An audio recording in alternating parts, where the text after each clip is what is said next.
Hello everyone and welcome back to the Great Book of Grudges. My name is Nathan and last week we spoke about the 5 campaigns that keep bringing me back to Total War, some of my absolute favourites. Well, that was a fun conversation to have, so I figured why not do a video on the opposite side of the spectrum, the campaigns that I don't really like in Total War Warhammer. After a few thousand hours playing this series, you can imagine that there's campaigns that I do like and I don't, especially since some are in desperate need of a rework, for example, or just not really that interesting. So let's have a conversation about that today, and I do have to remind you that these are just my personal feelings towards these specific campaigns or characters, and you might have your own opinions, so please let me know, as I found out quite a lot of information on the campaigns that people quite like in last week's video. But before anything, a big thank you to our regular sponsor, Instant Gaming. Instant Gaming is a platform where you'll be able to buy games, even those that have just released or are about to release, at discounted prices. Gaming is, of course, getting quite expensive, and if you're like me, who is playing way too much Warhammer the Old World, you're spending a lot of money on miniatures. Sometimes you want to find the best deals possible. I myself am about to pick up the new chapter for Crusader Kings 3 because, I'm quite excited about going into the Far East. But it's quite an expensive pack, so I'm going to pick it up at 23% off because, that extra cash can go towards some of my armies I'm painting up. Not only that, but we do have a giveaway going on. Win the game of your choice. All you have to do is click on the link in the description below and sign up. You don't even have to make a purchase. We've been doing these monthly giveaways for a while now. It's always nice to partner up with a platform that I myself use. I purchased a lot of different titles on Instant Gaming even before starting to work with them, so I know that their service from experience is fairly good. Once again, thank you to Instant Gaming for sponsoring this video. Now let's return to our regularly scheduled programming. Right, let's start off with number 5, Bellagar Ironhammer. Now, the dwarves themselves are in a very good spot. Their recent rework in Thrones of Decay has fixed them up, and then the rework to the rework added in the last bit of flavour that the dwarves as a race need. The problem here is Bellagar is very much boring. He has a mechanic which centers him around going to 8 peaks and then you're pretty much done. You can do that in like 15 turns or so, sometimes even less. I believe the record right now is 6 turns. And because of that, there's nothing really bringing me back to play Bellagar. He's got a fun campaign in one sense because you've got all those awesome overpowered ghost heroes, but yeah, there is no 8 peaks mechanic. A lot of people did think that we were going to see a massive rework to individualized dwarf lords, but the Empire took that instead, whilst the race as a whole got the main rework. It would be nice to see something done to make him a little bit unique. You know, there's a big story revolving around Bellagar Ironhammer, his quest to take 8 peaks, his fight against Skarsnik and Queek Headtaker, and even then, Skarsnik and Queek Headtaker have a fun campaign compared to Bellagar. Skarsnik getting a minor update during the whole Omens of Destruction update, and Queek is just generally fun because the Skaven are in a very good spot. I do feel like Bellagar does need a little bit of a rework in the future, and it would be nice if all 3 of them, the same attached story, would get something. Who knows if Creative Assembly want to do that or not? I guess that's a matter of time.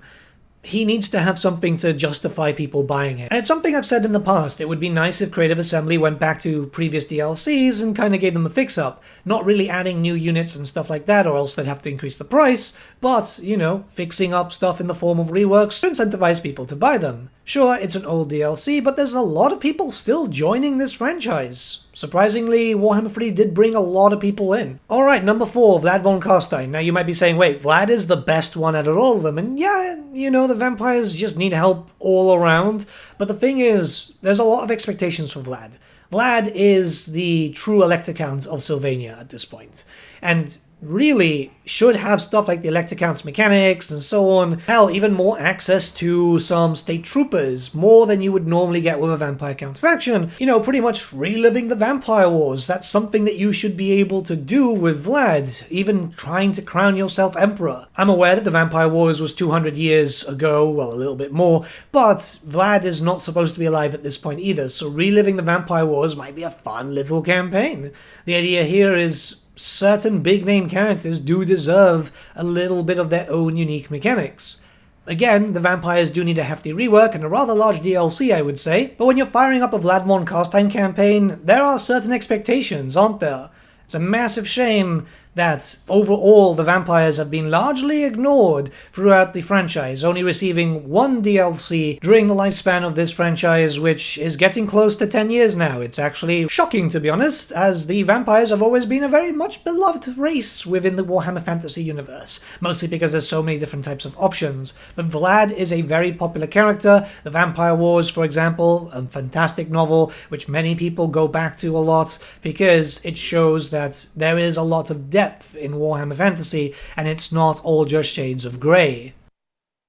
Alright, number 3, Malekith. Now, this is a character that I very much admire. I like Malekith from a lore perspective, despite the fact that in very early lore he can be a bit of a crybaby, but there is nothing to keep me coming back to this character.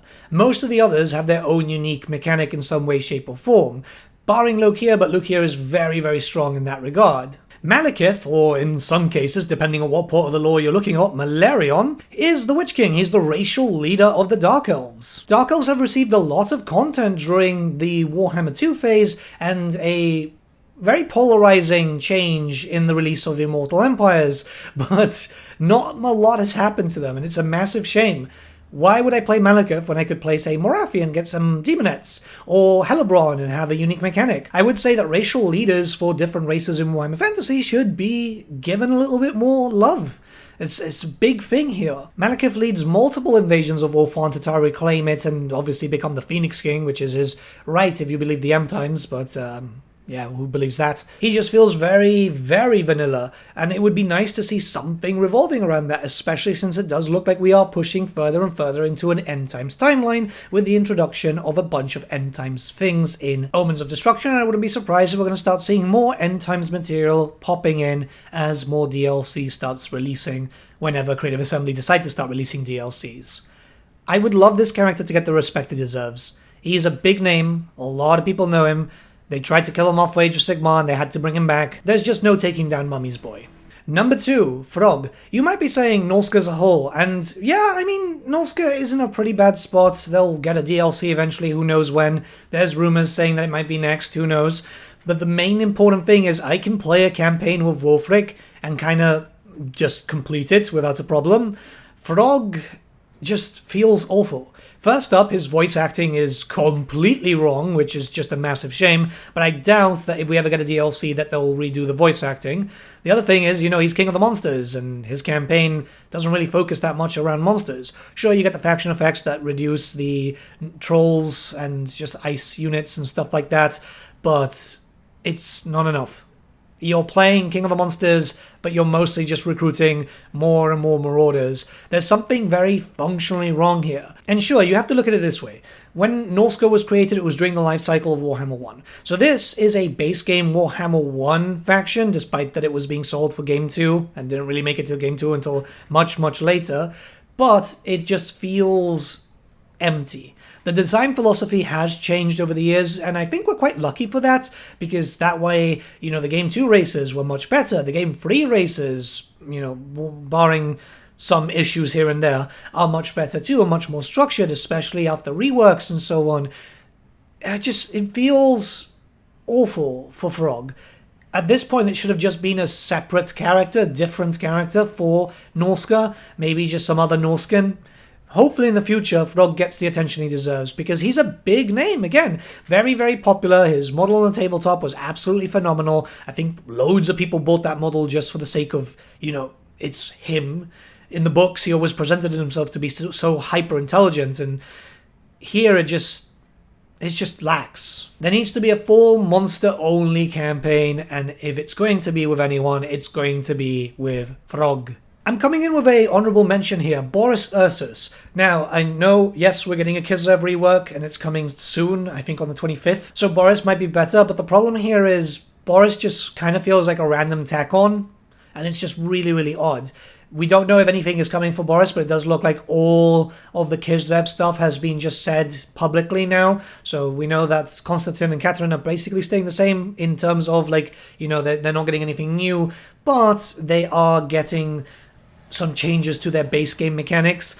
Boris will also get those changes, but it just, again, he just serves no purpose. He's there to support either one or the other. You know, he's a big name, we brought him back from the dead because he was known to be dead in the lore, yet for some reason here he's encased in ice. He's in the Northern Chaos Waste and just nothing is going on there. It's just really strange.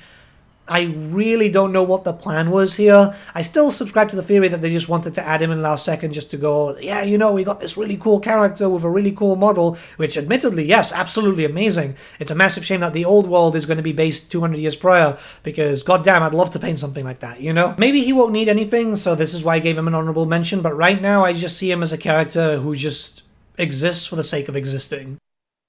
And lastly, it's going to be the Lizardmen, and pretty much just all the Lizardmen, barring Oxyotl, and a little bit of Nakai, but, you know, there are so many characters. The Lizardmen have received a lot of attention, a decent amount of DLC, and yet they feel pretty damn awful. I really try to avoid the Lizardmen wherever possible, because there's just so much that needs to change, buildings, technology. It's very, very odd that this faction, this race as a whole, got so much attention, yet still feels very much like a Game 1 race. You know, they've gotten attention in Warhammer 3 too, where they got the extra slans and so on, but like Mazdamun, they need something. Teto Echo feels kind of meh. Gorok, I understand why he doesn't really have a lot, but like still a little bit more could be done.